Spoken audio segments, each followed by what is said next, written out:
여러분,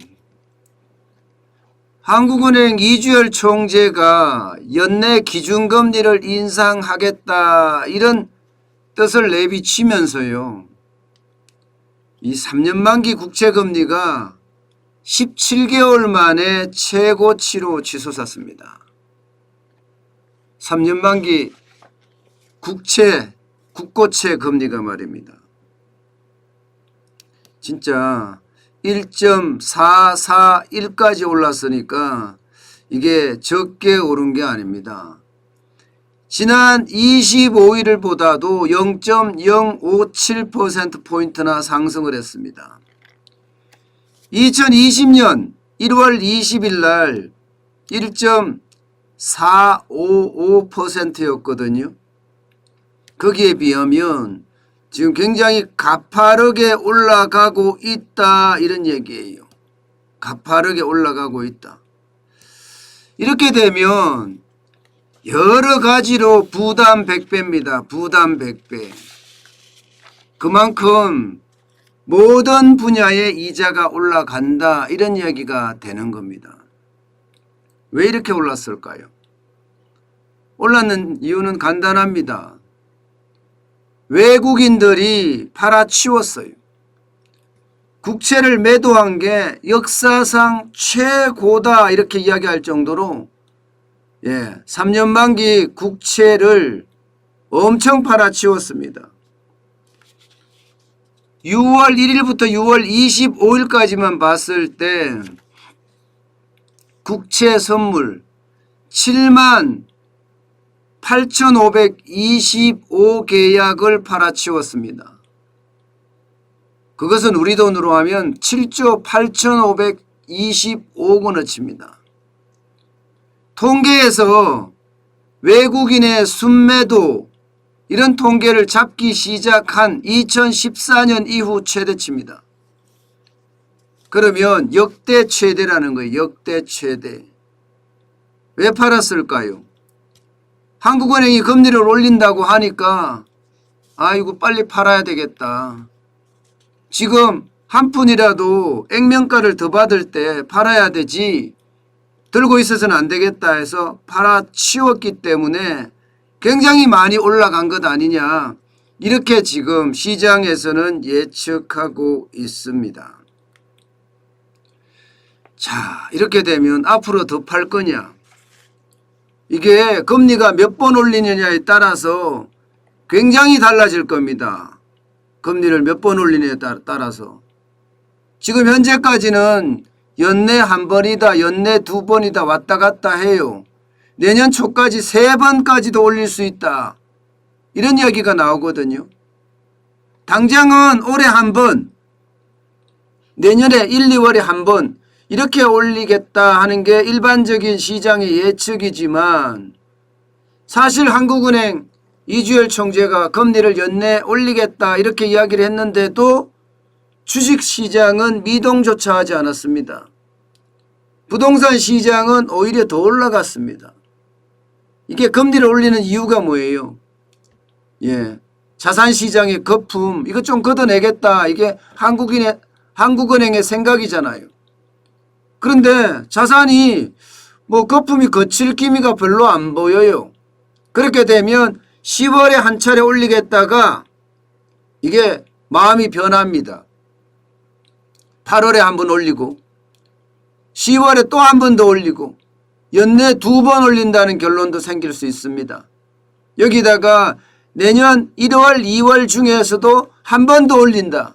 경기에 따라 다르긴 하지만 지금 같은 추세면 한 번 더 올린다. 그럼 3번을 올린다는 거예요. 그렇게 되면 외국인들이 3년 만기 국고채 더 많이 팔겠죠. 더 많이 팔면 더 많이 파는 만큼 여러분 이자는 올라갑니다. 판다는 것은 공급이 된다는 거잖아요. 공급이 나온다는 것이니까 시장에 채권을 계속 공급하는 거예요. 그러면 살 사람이 많아야 되잖아요. 살 사람이. 수요가 많아야 되는데 수요는 그렇게 많지 않다 이렇게 보는 거죠. 이게 여러분 기본적으로 금리를 올리게 되면 채권의 이익은 점점 줄어들 가능성이 큽니다. 그러다 보니까 이런 결과가 생기는 거예요. 근데 문제는요, 금리를 이렇게 올린다. 지금 국채금리가 올라가는 것까지도 우려스러운 일 중에 하나인데 진짜 더 우려스러울 것은 시장금리입니다. 안 그래도 지금 시장금리 굉장히 많이 올라가 있어요. 적은 게 아니에요. 신용대출만 하더라도 3.65%입니다. 4월 기준이에요. 3월에는 3.70에도 그나마 0.05%포인트가 줄은 거예요. 가계대출은 2.91%입니다. 거의 가계대출은 지금 굉장히 많이 올라간 수치입니다. 주택담보대출도 2.73입니다. 이게 또 적은 수치가 아니에요. 만약에 한국은행이 지금 수순대로 뭐 2번이든 3번이든 올리게 되면 이제 실질적으로 빚내서 투자하는 사람들, 연끌해서 집 산 사람들 부담될 수밖에 없어요. 부담될 수밖에. 그런데 여러분, 그만큼 빚내서 주식을 투자하거나 연끌해서 집을 산 사람, 여기에다가 기업들 코로나19 위기를 극복하고자 대출을 연속적으로 받았던 기업 다 만만치 않습니다. 민간 부채가 4,000조가 훨씬 넘는데요. 4,000조가 4,226조입니다. 가계부채가 2,041조, 기업부채가 2,181조.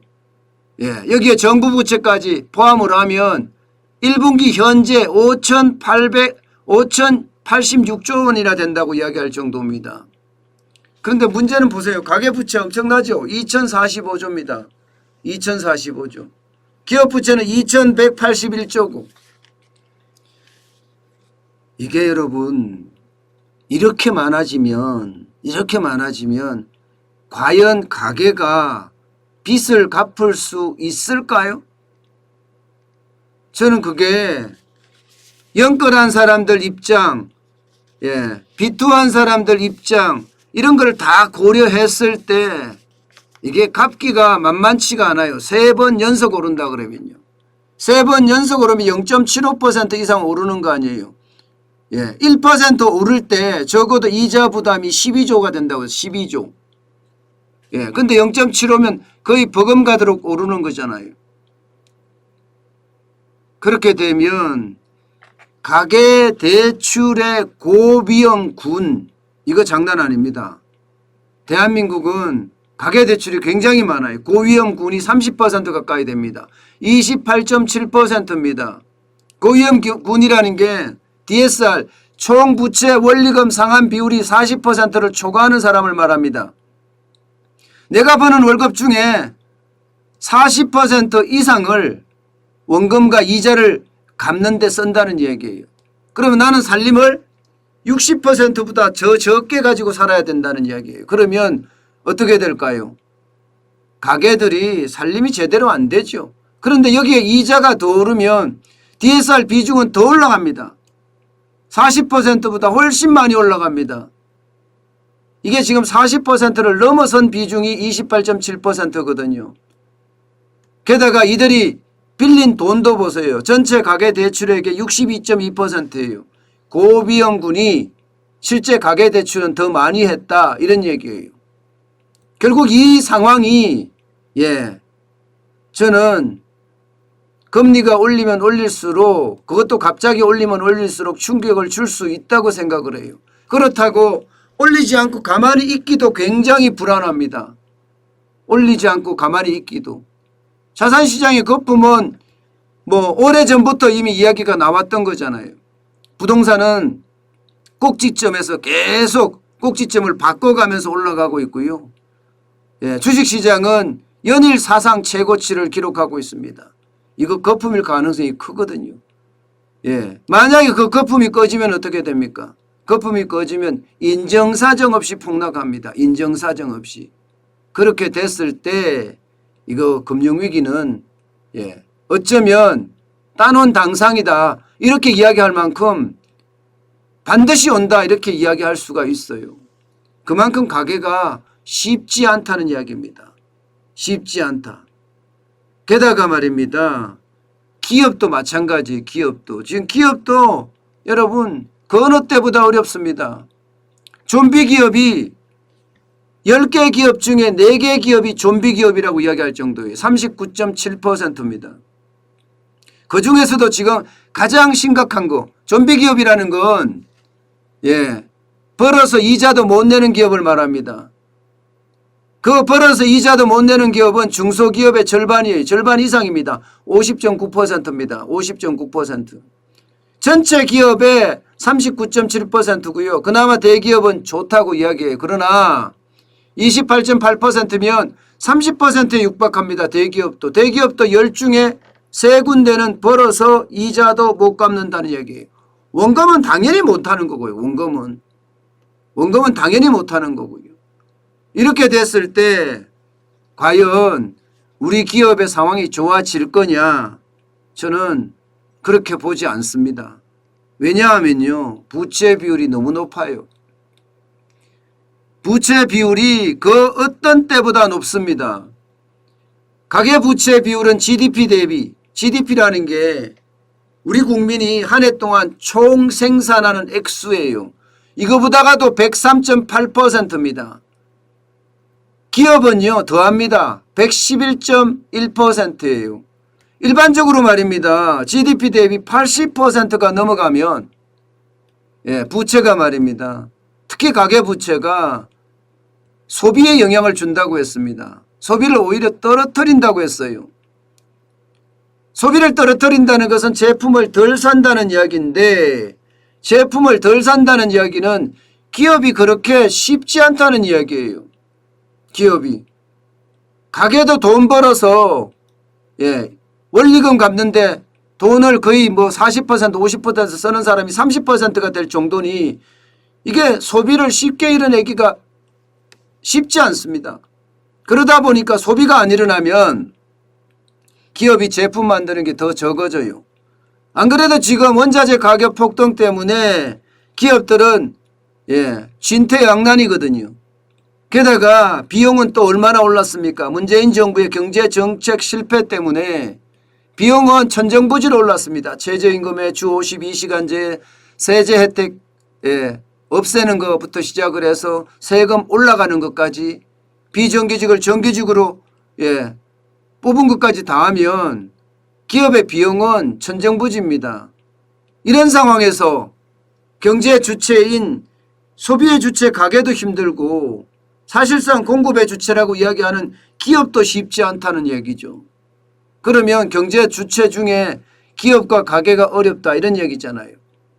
경제 주체가 3주체라고 이야기했을 때 정부도 마찬가지죠. 정부도 빚이 장난 아닙니다. 올해 안에 1,000조가 갑니다. 1,000조.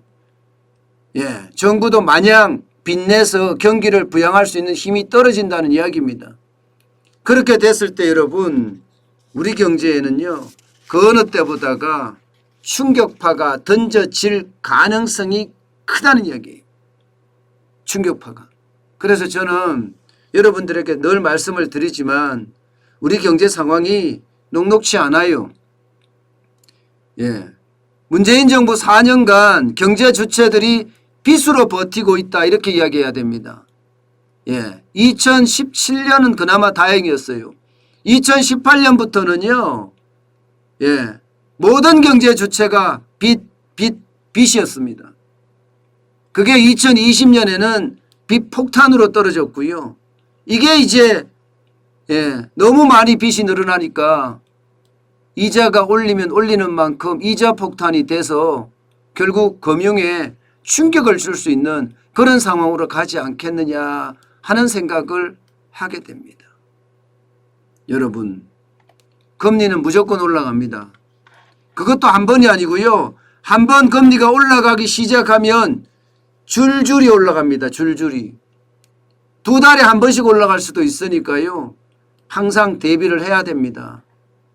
무작정 저금리가 계속될 거니 정부가 돈을 계속 풀겠거니 생각하고 안일하게 생각하고 있다가는요. 큰 코 다칩니다. 그만큼 우리 경제가 건강하지 못하다는 뜻입니다. 문재인 정부가 다 망친 거죠.